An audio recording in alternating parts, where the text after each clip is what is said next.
Elevates हम लोग कर रहे थे complete Indian geography for government exam और हम लोग बात कर रहे थे अपने जो पोर्ट्स थे उनकी स्पेशलिटी के बारे में, क्योंकि उन्होंने जाना किस वजह से जाता है। तो भैया हम लोगों ने नाम तो पिछले वीडियो में कर लिए थे और कुछ पोर्ट हमने कर लिए थे, जैसे गुजरात का पोर्ट और महाराष्ट्र के पोर्ट और कर्नाटका के पोर्ट तो हम लोगों ने कर लिए थे। अब हम लोग बात करेंगे बाकी बचे हुए पोर्ट, जो कि हमारा केरला का पोर्ट जिसका नाम है कोचीन पोर्ट। तो भैया जैसे कि हम लोग बात करें कि ये भी क्या है, नेचुरल पोर्ट है, यानी कि हमने इसे काफ़ी समय तक पहले ही पोर्ट की तरह ही इस्तेमाल किया था और बाद में इस पे पोर्ट बना था। तो भैया इसलिए इसे नेचुरल पोर्ट कह देते हैं। दूसरा ये है कि भैया हमारी इंडियन नेवी की हम लोग बात करें, इंडियन नेवी का अड्डा भी है ये। और ये भैया इंडिया की नौसेना नेवी का दक्षिण बेस है। क्या है इंडिया की इंडियन नेवी का बेस है, दक्षिण कमांड है ये। तो इतना क्लियर हुआ। और भैया भारत का सबसे बड़ा शिपिंग यार्ड यही है। कौन सा है भारत का सबसे बड़ा शिपिंग यार्ड, कौन सा, यही है। तो आप लोग सोच रहे हैं कि शिपयार्ड कहाँ है, तो भैया शिपयार्ड ठहरते हैं, बनते हैं, एक्सपोर्ट होता है, यहाँ पे इंपोर्ट होता है। तो सबसे बड़ा शिपयार्ड यहीं पे हमारा, रुकते हैं, आराम करते हैं। तो भैया यही हमारा शिपयार्ड है, भारत का सबसे बड़ा शिपयार्ड यही है। और हम लोग बात करें इसी पोर्ट से हम लोग क्या करते हैं, अपनी स्पाइसेस हुई, टी हुई या फिर कॉफ़ी हुई, तो भैया इनको क्या करते हैं, एक्सपोर्ट करते हैं। और एक इकोनॉमिक्स का एक कॉन्सेप्ट समझ लीजिए, एक्सपोर्ट और इम्पोर्ट का कॉन्सेप्ट पहले मैं समझा देता हूँ। एक्सपोर्ट मतलब होता है जब हम लोग कोई सामान, कोई गुड्स अपनी कंट्री से दूसरी कंट्री के पास भेज रहे होते हैं, तो भैया वो हमारा एक्सपोर्ट होता है। और वही अगर हम लोग कोई चीज़ सामान मंगाते हैं तो भैया वो होता है इम्पोर्ट। तो भैया हम लोग स्पाइसेस, हमारे मसाले हुए, टी हुई, कॉफ़ी हुई, तो भैया इनका एक्सपोर्ट करते हैं इसी पोर्ट से, कोचिन पोर्ट से। और हम लोग बात करें कि जो हमारा मुंबई पोर्ट था उसके ऊपर ज़्यादा लोड ना पड़े, मैंने आपसे पहले ही बताया था कि भैया सबसे बड़ा पोर्ट है जहाँ पे पेट्रोलियम प्रोडक्ट मंगाए जाते हैं, पेट्रोल भैया क्रूड ऑयल वगैरह मंगाया जाता है। कहाँ से, दूसरे कंट्री से, कहाँ पे, मुंबई मंगाया जाता था। और मैंने आपको ये भी बोला था कि वही पोर्ट नहीं है जिसमें हम लोग इंपोर्ट कराते हैं। तो भैया ये कोचिन पोर्ट में इसलिए मंगाते हैं क्योंकि वहाँ पे ज़्यादा लोड ना हो जाए। तो भैया इंपोर्ट क्या होता है, पेट्रोलियम और फर्टिलाइजर्स वगैरह आते हैं कोचिन पोर्ट पर। तो भैया इतना क्लियर हुआ कोचिन पोर्ट के बारे में या नहीं, सारी पॉइंट क्लियर हुए तो भैया बता दीजिए। कोचिन पोर्ट के बारे में हमने देखा था कि भैया नेचुरल पोर्ट था। दूसरा इंडियन नेवल बेस का यानी कि दक्षिण कमान का हेडक्वार्टर था यहाँ पे, भारत का सबसे बड़ा शिपयार्ड है। और यहाँ पे हम लोग स्पाइसेस, मसाले, चाय, कॉफ़ी एक्सपोर्ट करते हैं और मंगवाते क्या है, इम्पोर्ट करवाते हैं पेट्रोलियम फर्टिलाइज़र। इतना क्लियर हुआ। और दूसरी बात भैया, भारत में 27 वो हैं शिपयार्ड हैं, उनमें से सबसे बड़ा हमारा यही वाला है। तो अब हम लोग बात करेंगे अपने अगले पोर्ट के बारे में, जो कि है तमिलनाडु के अंदर हमारे 3 पोर्ट हैं। तो भैया अब हम लोग बात कर रहे हैं कि इसके बारे में, तूतीकरनी या फिर बी ओ चिदम्बरम के बारे में। तो भैया ये हमारा पोर्ट है तूतीकरनी के बारे में। हम लोग पहला पॉइंट देखते हैं कि भैया ये क्या है, इंडिया का साउथर्न मोस्ट है, यानी कि सबसे ज़्यादा साउथ में होने वाला पोर्ट कौन सा, यही वाला है। और दूसरा हम लोगों ने देखा था जब लोग एशियन हिस्ट्री पढ़ रहे थे, तो ये इलाका किसके कब्जे में था, ये इलाका था पांड्यास के कब्जे में था। तो भैया इसका अस्तित्व हम लोग बात करें सेकंड, बहुत सा एंशिएंट हिस्ट्री में ही हो गया था। ये पोर्ट आया था एग्जिस्टेंस में, क्यों, क्योंकि भैया यहाँ पे पांड्या रूलर राज कर रहे थे, उनके एग्जिस्टेंस के, उनके टाइम पे ही ये पोर्ट आने लगा था, क्योंकि वो लोग, हमें पता है उनकी नेवी बहुत अच्छी थी। और फिर इसके बाद हम लोग ये देखेंगे दूसरा पोर्ट जो है हमारा मद्रास पोर्ट या फिर चेन्नई पोर्ट, अब इसका नया नाम हो गया चेन्नई पोर्ट। तो भैया पहला पोर्ट, लार्जेस्ट पोर्ट हमने देखा था कौन सा था, पहला लार्जेस्ट पोर्ट था हमारा मुंबई पोर्ट। और उसके बाद दूसरे नंबर का पोर्ट हमारा यही लग जाता है, यानी कि मद्रास पोर्ट या चेन्नई पोर्ट हमारा क्या, लार्जेस्ट पोर्ट है इंडिया का। इतना क्लियर हुआ।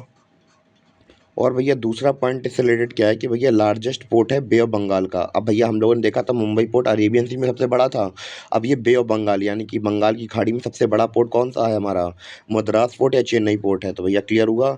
और तीसरी बात ये है कि अगर आपको साउथ इंडिया के अंदर आना हो तो भैया उसके लिए सबसे बेस्ट यही वाला ऑप्शन बचता है, सबसे बढ़िया पोर्ट यही है। यहाँ पे कोई प्रॉब्लम नहीं होती, कंफर्ट के साथ उतरेंगे आप और काफ़ी इंजॉयमेंट करेंगे यहाँ पे। भैया टिप्स की बात कर रहा हूँ मैं, मजाक नहीं कर रहा।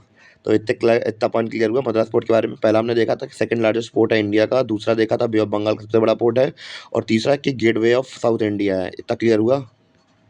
और भैया अब हम लोग बात करेंगे तमिलनाडु के इस पोर्ट के बारे में जिसका नाम है एनोर, या फिर इसे कामराजन पोर्ट कहते हैं, कामराजर पोर्ट। तो भैया ये केवल एक ऐसा पोर्ट है जो कि क्या है, एक सरकारी कंपनी की तरह काम करता है और इसमें 94 लोग हैं। और इसके भैया हेड कौन है, इसके हेड एक आईएएस ऑफिसर होती हैं। और भैया पी पब्लिक कंपनी, हमने ये तो देख ही लिया है। इतना समझ में आया या नहीं आया। और भैया दूसरा पॉइंट क्या है, Tamil Nadu electricity board power station. तो भैया यहाँ पे क्या है, ये हमारा क्या पावर स्टेशन है। तो भैया हम लोग बात करें, हम लोग यहाँ से थर्मल कोल मंगाते हैं, कहाँ से, इंडोनेशिया जैसी कंट्रीज से हम लोग यहाँ पे थर्मल कोल मंगाते हैं। तो भैया दूसरा पॉइंट भी समझ में आ गया कि भैया इस हम लोग बात करें थर्मल प्लांट के लिए, थर्मल पावर स्टेशन के लिए थर्मल कोल मंगाया जाता है ऑस्ट्रेलिया फिर इंडोनेशिया वगैरह टाइप से, क्योंकि भैया हमारे यहाँ पे थर्मल कोल की कमी है। तो इतना पॉइंट समझ में आया। पहला हमने देखा एक सरकारी कंपनी की तरह काम कर रहा है और दूसरा ये कि भैया थर्मल कोल मंगाया जा रहा है किसके लिए? यहाँ के पावर स्टेशन के लिए। तो अगला पोर्ट है भैया हमारा आंध्र प्रदेश के अंदर जिसका नाम है विशाखापट्टनम पोर्ट। तो भैया सबसे पहले हम लोगों ने बात की थी जो नेवल बेस होते हैं वो तो इम्पोर्टेंट है ही। तो भैया भारतीय नौसैन्य का ईस्टर्न कमांड यहीं पर है। समझ में आया? ईस्टर्न कमांड भारतीय सेना का यहीं पे है। दूसरा पॉइंट ये है कि भैया भारत का सबसे गहरा और डीपेस्ट मतलब गहरा और लैंड और मतलब चारों तरफ से मतलब बाकी जगह से घिरा हुआ है किसी ज़मीन से या फिर हम लोग बात करें बड़ी-बड़ी बिल्डिंग से घिरा हुआ है। तो भैया अब हम लोग ये समझते हैं कि ये लैंडलॉक कैसे है भैया? पोर्ट तो भैया किनारे होते हैं।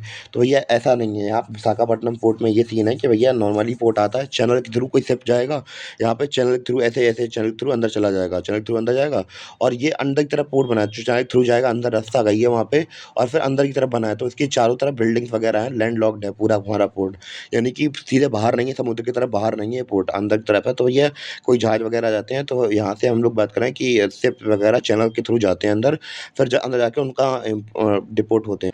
और भैया दूसरा पॉइंट ये है कि भैया यहाँ पे डॉल्फिन नोच हिल है, यानी कि कुछ पहाड़ियाँ ऐसी हैं जो कि बंगाल की खाड़ी की तरफ मतलब बंगाल की खाड़ी की तरफ से कुछ साइक्लोन्स वगैरह आती हैं तो उन्हें रोकने का काम करती है ये। और हम लोग बात करें कि इसकी जो डॉल्फिन नोच इसका नाम इसलिए पड़ा है कि भैया इसकी पहाड़ी मतलब ये देखने में ऐसी लगती है दूर से कि भैया कि ये किसी डॉल्फिन की नोच है जो कि ऊपर उठी हुई है। तो भैया इसलिए इसलिए इसे जाना जाता है। भैया अब हम लोगों ने आंध्र प्रदेश के पोर्ट पढ़ लिए, हम लोग बात करेंगे उड़ीसा के पोर्ट पारादीप के बारे में। और भैया पारादीप की बात की है तो भैया कच्चा लोहा अयस्क में यानी कि रॉ आयरन ओर मिलता है। तो भैया हम लोग यहाँ से जापान को क्या कर देते हैं, एक्सपोर्ट कर देते हैं। तो इतना क्लियर हुआ पारादीप के बारे में। क्या है कि कच्चा जो आयरन ओर मिलता है हमें और रॉ आयरन ओर होता है तो भैया हम जापान को एक्सपोर्ट कर देते हैं इसी से। तो भैया यही इंपॉर्टेंट है हमारे पारादीप के बारे में, जो कि ये कहाँ पे सिचुएटेड, उड़ीसा में सिचुएटेड है। अब हम लोग बात करेंगे अपने वेस्ट बंगाल के पोर्ट के बारे में जिसका नाम है क्या, कोलकाता पोर्ट, या फिर हम लोग उसे बुलाते हैं डॉक्टर श्यामा प्रसाद मुखर्जी पोर्ट। इसके बारे में बात करते हैं अब हम लोग। तो भैया कुछ इंपॉर्टेंट बात जानेंगे अपने कोलकाता पोर्ट या फिर डॉक्टर श्यामा प्रसाद मुखर्जी पोर्ट के बारे में। तो भैया भारत का एकमात्र ऐसा पोर्ट है जो नदी है प्रमुख, यानी कि नदी रिवरायन मेजर पोर्ट है। तो भैया इसके बारे में क्या है कि भैया ये शहर हम लोग बात करें पोर्ट से 128 किलोमीटर अंदर है। यानी कि भैया ये फिर हम लोग बात करें इसके अंदर सामान कैसे जाता है तो भैया ये नदी हुगली नदी के किनारे बसा हुआ है और इसके लिए हम लोग बात करें यहाँ पे सेडिमेंट इतना इकट्ठा होता है तो भैया यहाँ पे अंदर सामान बड़े बड़े सब जा नहीं पाते हैं। तो उसके लिए एक सहायक पोर्ट बना के रखा हुआ है तो भैया उसका नाम है क्या, हल्दिया पोर्ट। तो भैया बड़े बड़े शिप्स आते हैं तो हल्दिया पोर्ट में अपना सामान उतार देते हैं, फिर यहाँ से छोटे छोटे शिप्स में हमारे यहाँ पे पोर्ट में जाता है, कहाँ पे, कोलकाता पोर्ट के अंदर। तो इतना पॉइंट क्लियर हुआ या नहीं हुआ? तो सेडिमेंट तो ये मिट्टी इट्टी जम जाती है इसलिए अंदर जाने के लिए जगह नहीं है यहाँ पे। तो बहुत अंदर पोर्ट बना हुआ है, कितने अंदर है, 128 किलोमीटर अंदर पोर्ट है। और एकमात्र पोर्ट ऐसा अंदर है, चाहे हमने विशाखापट्टनम में भी देखा हो पर इतना अंदर नहीं था, वो पास पोर्ट के हिस्से में ही था, समुद्र किनारे भी था पर इतने अंदर नहीं है कि 128 किलोमीटर अंदर चला जाए। तो भैया सबसे अंदर पोर्ट यही है हमारा कोलकाता पोर्ट। तो भैया अब हम लोग बात करेंगे अपने अंडमान निकोबार पोर्ट्स के बारे में। तो भैया या फिर उसके बारे में बात करेंगे पोर्ट ब्लेयर के बारे में। तो भैया इसकी एक इम्पोर्टेंस है, एक बहुत ज़्यादा इंपॉर्टेंट स्ट्रेटेजिक इंपॉर्टेंस है, यानी कि सुरक्षा के पर्सपेक्टिव से बहुत इंपॉर्टेंट है क्योंकि भैया जो चाइना है उसने हमें इंडिया को घेर के रखा है चारों तरफ से। उसकी एक पॉलिसी है स्ट्रिंग ऑफ पल्स पॉलिसी, जिसके तहत उसने आसपास के हमारे इंडिया के पोर्ट्स को घेर के रखा है कि भैया मौका पड़े तो चौका मार दे। तो इसलिए हमारे स्ट्रेटेजी सिक्योरिटी पर्सपेक्टिव से बहुत इंपॉर्टेंट हो जाता है ये वाला पोर्ट। तो भैया इसी को हम लोग बात करें इम्पोज करने के लिए, इसको हटाने के लिए हम लोगों ने भी क्या किया, अपनी पॉलिसीज़ बनाई हैं। अलग अलग पोर्ट्स हम लोगों ने रेंट पर ले रखे हैं। फिर हम लोग बात करें कि ले रखे हैं जैसे कि चाबार पोर्ट हुआ, बांग्लादेश हुआ या फिर दूसरी कंट्रीज़ म्यांमार, दूसरी कंट्रीज़ हुई। तो इसका काउंटर करने के लिए, इनकी स्ट्रिंग ऑफ पॉलिसीज़ को काउंटर करने के लिए हमने अलग अलग जगह पे पोर्ट्स बना के रखे हैं। और दूसरा पॉइंट ये है कि भैया इंपॉर्टेंट शिपिंग लाइन से जुड़ा हुआ है। तो भैया यहाँ से हम लोग बात करें सिंगापुर निकलता है, सऊदी अरेबिया से कोई माल इंपोर्ट होके आता है, माल जा रहा होता है दूसरी जगह पे, एक्सपोर्ट हो रहा होता है, कहाँ पे, सिंगापुर में जाएगा। यहाँ पे सिंगापुर से फिर क्या जाएगा, यूएसए में जाएगा। तो भैया एक इंपॉर्टेंट शिपिंग लाइन के बीच में आ जाता है हमारा ये पोर्ट ब्लेयर। और इसी के साथ हमारे सारे रिपोर्ट हो जाते हैं कंप्लीट और मिलते हैं फिर अपने अगली वीडियो में। तब तक के लिए धन्यवाद और जुड़े रहिए इसी चैनल के साथ।